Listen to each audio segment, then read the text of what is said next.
When Jacob Cape studies for an exam, he doesn't flick through highlighted textbooks or go back through written notes. He uses a custom-made AI assistant. It's ChatGPT, but I've trained it with course material and specific prompts to give me answers based off the course. So it's not pulling from the internet somewhere, it's pulling from the resources that I provided it. A year ago, that might have sounded cutting edge, but in 2024, more and more students are using variations of AI technology to help them with their studies. If there's an upcoming lecture, maybe I haven't done the readings for, I can ask ChatGPT to summarise the topic and provide me with some background so I can go into the lecture with something to go off. Basically, whenever you're doing stuff, it could look over different code snippets you have and give you recommendations or even type it out based on short prompts. I can organize and annotate my research automatically, so I can have a place where I house all of the research that I find and organize it. But some teachers are worried it's giving students a little more than a helping hand. Teachers are warning that students right across the country are getting away with using artificial intelligence to cheat on their schoolwork. They say AI has great potential for education, but misuse of the technology is a really big problem. The misuse of AI has even prompted changes to the National School Qualification, the NCEA. The use of AI is generating work that maybe is being passed off as students' own when it's not always the case. And then that's creating some challenges for teachers to identify that and to mark it appropriately. And developments like Stealth GPT, which is created specifically to bypass AI detectors, are making cheating harder and harder to detect. Could you use this to, not get caught using AI? Yeah, maybe, probably. I mean, you could technically cheat. Okay, I'm going to show you how to not get caught using ChatGPT. The ease of cheating has led some places, like Victoria, Australia, to ban AI in schools. State school students can no longer use an artificial intelligence program in the classroom with fears it promotes cheating. ChatGPT has already been banned in other states. But other countries are embracing it. In South Korea, their central government has decided that next year, pretty much every textbook across all of their age ranges will be AI-generated texts. Kia ora, I'm Davina Zimmer, and today on The Detail, artificial intelligence is here and it's changing our education system. So how should schools in New Zealand manage it? Vaughan Quio is principal of Papatoetoe High School and president of the Secondary Principals Association. He says AI is great in terms of increasing productivity and providing students with additional study tools. It's just a sensational search engine that does a bit of summarising for you, really, putting it down to real simple stuff. You can do all the good stuff. So when I write letters now to people, I always write it first and then get a bit of an AI tickle up to say, hey, make this a little bit more professional, more legal, more suited to the audience that I'm trying to target, that type of stuff. So there's the good side. And then there's potentially the slightly darker side where people might be using generative AI to essentially make plagiarism easier. Plagiarism isn't the only worry. It can't get the finer details right. It'll generate a picture of 3 people on the park bench and forget to put the actual top of the bench down. So AI isn't the starting point for education. Students still need to know the basics. It's that walk before you can run thing. And when you think back to the evolution of how we do maths, where we used to do maths with bits of paper and then it moved to abacus and then it moved to calculator. All through all that evolution of time, we've said, actually, we need you to know how to construct and how the thinking works around that in order to have an understanding later on and be able to better use those tools such as calculators. So we can't rely, for example, in all of our art space for the rest of time on generative AI creating our digital imagery. We need people to be able to pick up brushes and sculpt materials, to be able to do some complicated calculus without having to rely on a computer to do it, because AI only uses what's already in existence. It's not yet in a space where it can create new content. So what does this actually look like in practice? I asked Vaughan to paint me a picture of a New Zealand classroom in 2024, factoring in AI. In most cases, you've still got the classic box that older people in their 50s like me, got into. So you've got a 6x6 sort of room with desks and chairs in it. Some of those desks and chairs might be a bit cooler. But what has changed over the last little while is the nature of what happens in those classrooms. So they're all pretty Wi-Fi'd or hardwired. So there's lots of internet connectivity in those rooms. The whiteboards and the blackboards are a sort of a thing of the past, and you've either got interactive whiteboards, you've got display screens, you've got TVs, any combination, you've got data projectors, any combination of those things, and plenty of students on devices. And increasingly, teaching staff are turning to AI tools to help them with lesson and assessment planning. And as we would all know, so are students. And those aren't just high school students. Jacob Capes, who you heard earlier, is studying mechatronics at Auckland University. He's currently preparing for his end-of-year exams with the help of ChatGPT, and he showed me how he uses it.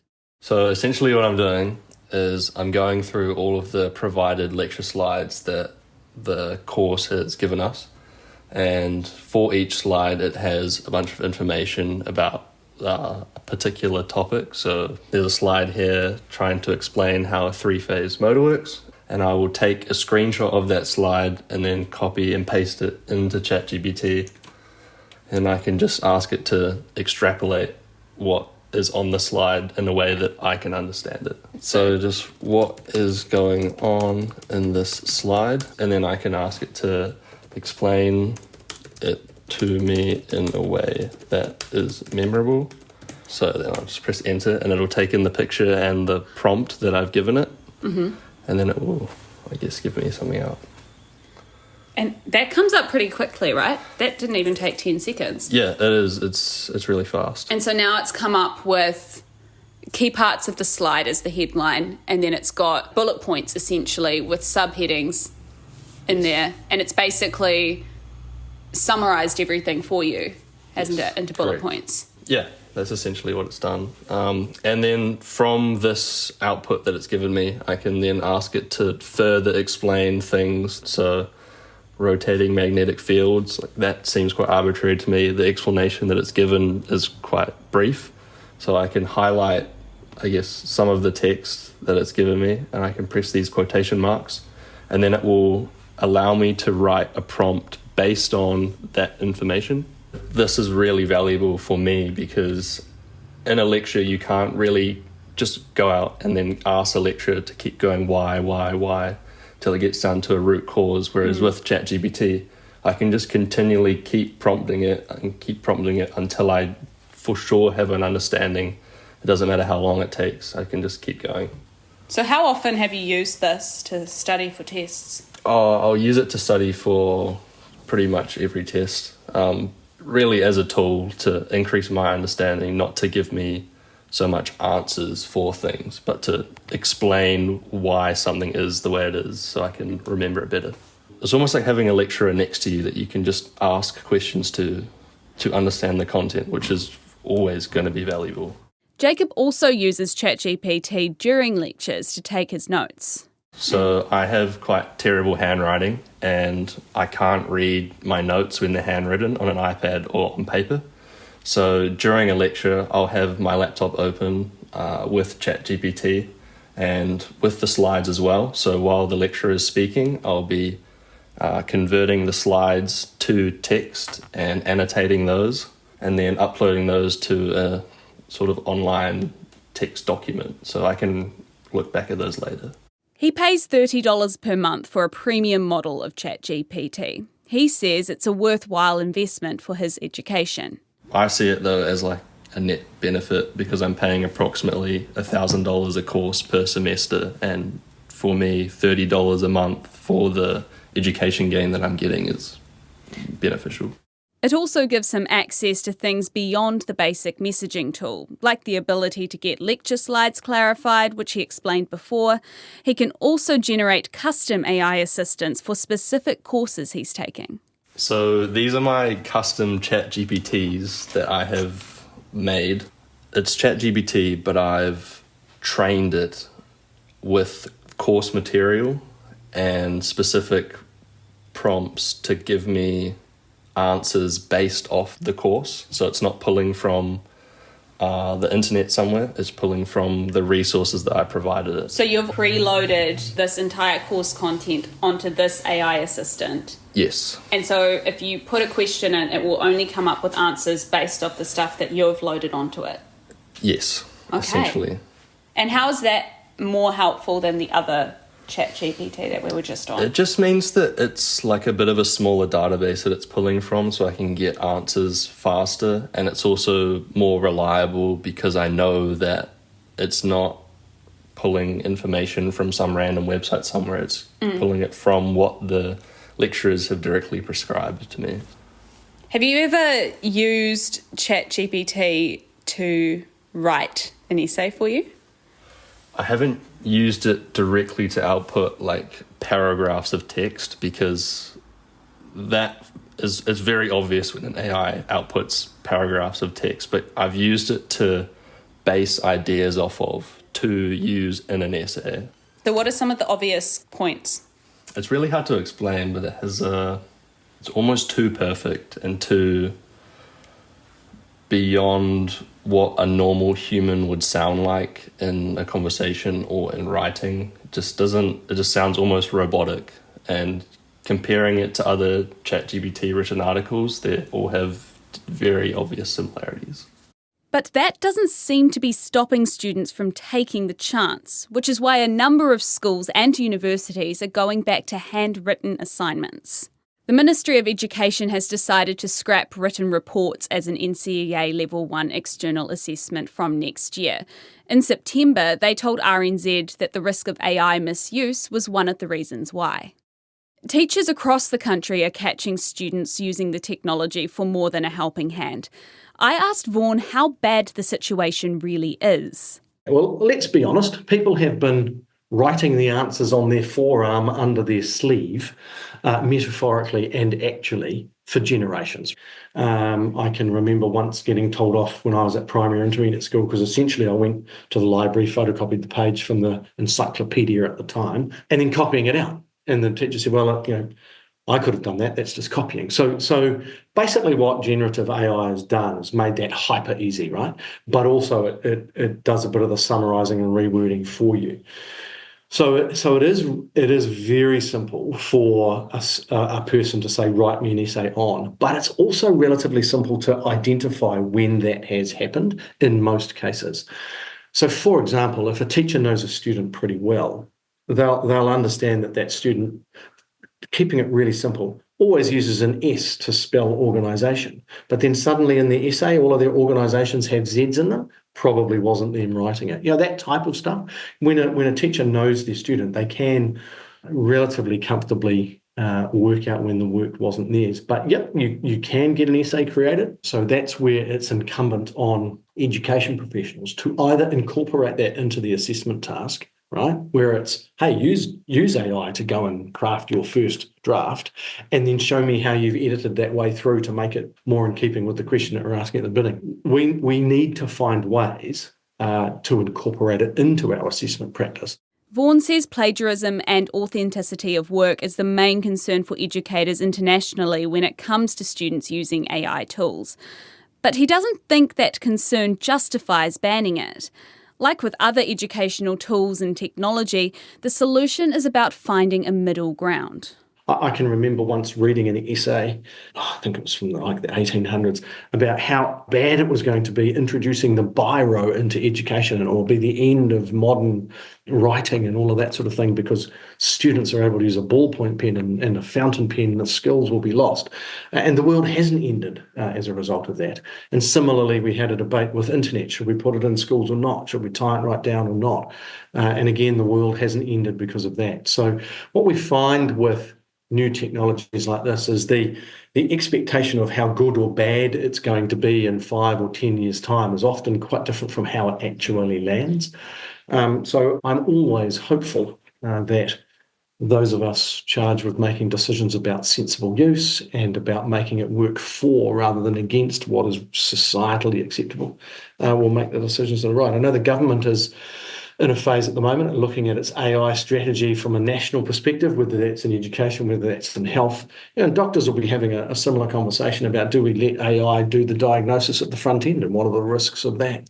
Architects will be talking about whether AI can do the first parts of drafting a house and whether there's going to be a bit of detail missed that leads to that house being unsafe. So the debate will be happening across every sector around. Where do you think the responsibility for managing AI in schools is currently falling? On people like me. It's on the practitioners. So we've got internet filtering, which from a school perspective, most of us are on the Network for Learning. And so that filters objectionable content as much as it can. But in terms of how the software tools are used, that is incumbent upon people like me and our teams to get it right. We've got obviously rules and processes from an NZQA perspective when you're talking about high stakes assessment, when you're talking about getting your qualifications, about quality assurance of the work that students have prepared, and there's ways to tie down machines when you're doing digital exams. So we've got some control measures in place there. But yeah, it's pretty much falling on the workforce. And then the second part to that question is that fair? Fair is an interesting way. I mean, is that appropriate is probably a better word. And at the moment, as it's rapidly developing, it probably is, because there's far too many moving parts.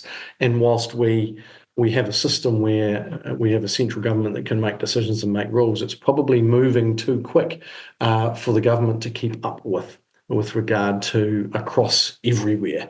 And so those of us at the front line are indeed having to adapt practice within hours sometimes, not within days or weeks or months, but really, really quickly. And at the moment, that just doesn't happen centrally. It just takes longer to do all that sort of stuff. Vaughan has just come back from a conference in South Korea where the government has decided that all of their educational textbooks will be generated by AI from next year. That was done without consultation with the teaching workforce. And so there's a little bit of backwards pressure from the teaching workforce. So I can understand this is just going to be so easy. Let's get everyone on the same page and singing off the same song sheet. But you'd have to fact check. I mean, every piece of research that I've seen, I think I saw an article on the telly yesterday saying, actually, generative AI doesn't get the facts right all the time. And putting it simply, it doesn't always draw a picture of a human that has 5 fingers. And so there's always gaps. And so it probably is a little dangerous. Leaping unashamedly into the massive AI lake, whilst you might pick up the early adopter label, is potentially fraught with danger. You haven't looked at how deep the lake is or whether there's any rocks or whether there's any nasties in there. But being the last one and might not be the best way to go either. Some educators in New Zealand are concerned that we are at risk of being left behind in the development of AI without more support and clear guidance. Would you agree with that? Yeah, I think there is a desire in the sector to enhance and embrace as well as to legislate, right? So we need some clarity around the darker side, but also on what we could and should be doing in order to better make use of these tools to help enhance learning, which is what any technological innovation is about, right? It's about making life better, easier, faster, bigger, more. At university, they are recognising that ChatGPT is going to be a tool that people use in the future. And so for a lot of assignments, they will allow the use of it as long as you cite it and don't, I guess, overuse it and have it do the assignment, but you're allowed to use it as a tool to help you complete the assignment. So you cite it, is that like APA referencing? Yeah, like there is... citing it like a source? Yes, there is correct ways of referencing ChatGPT, and they expect that you do that in a professional way. Yeah. And how can teachers pick up if something's been done by AI? It depends what it is. If it's paragraphs of text, there's tools online and you can paste the paragraphs in and it'll give you a percentage probability of being written by AI. And you can... Paste them into where? Like another website? Yeah, there's like ChatGPT checker. Oh, okay, so there's a checker website. Yeah, and I know that in high schools and university we have They use a software, I forgot what it was called, but it will automatically, upon any submission of assignment, check if there was any presence of AI. Is that Turnitin? Yes. Yes. Correct. And students don't actually have access to that Turnitin checker, so you can't pre-check before you submit it. I do think that the best way to, assess someone's proper knowledge is through pen and paper. But for assignments and doing tasks outside of the classroom, ChatGPT should be something that is taught as a tool to help complete those assignments. But it definitely shouldn't be something that people rely on as a fundamental pool of knowledge. People still need a base level of knowing what's going on to, use it and solve problems. So there are tools in place to help educators detect AI-generated content. And like Vaughan said earlier, teachers who know their students will be able to pick up when something doesn't match an individual's usual style or standard of work. But this technology is evolving quickly. ChatGPT uploads new updates every month. So the risk is that by the time teachers get on top of one version of AI, students will already have access to another version, or 5 for that matter. That's why Vaughan says any national strategy of managing AI needs to be broad. It can't be as specific as we'll use this bit of software and we'll do this at this time of the day. It needs to be bigger picture about how people are able to manage and deal with the rapidly changing environment that is. But I also think it's not always going to be this fast. That every other piece of technological advancement, you look at smartphones when they came in, right? They changed heaps over the first few years and massive advancements, and then it plateaus off a little bit and sort of calms down. Everyone comes to grips. And yes, you might have the new iPhone 16, but it's not substantively different in terms of life-changing experience to the 4 or the 5. It's really just cosmetics around the outside. And so things do tend to plateau off a little bit in terms of that rate of change. It can't be exponential forever. This may be different, maybe it is, but that isn't what history tells us. The field of AI is both exciting and terrifying at the same time. It's exciting because of the productivity gains and the innovation that it can bring to the table. And it's scary and terrifying because of all those dark things that we've already spoken about.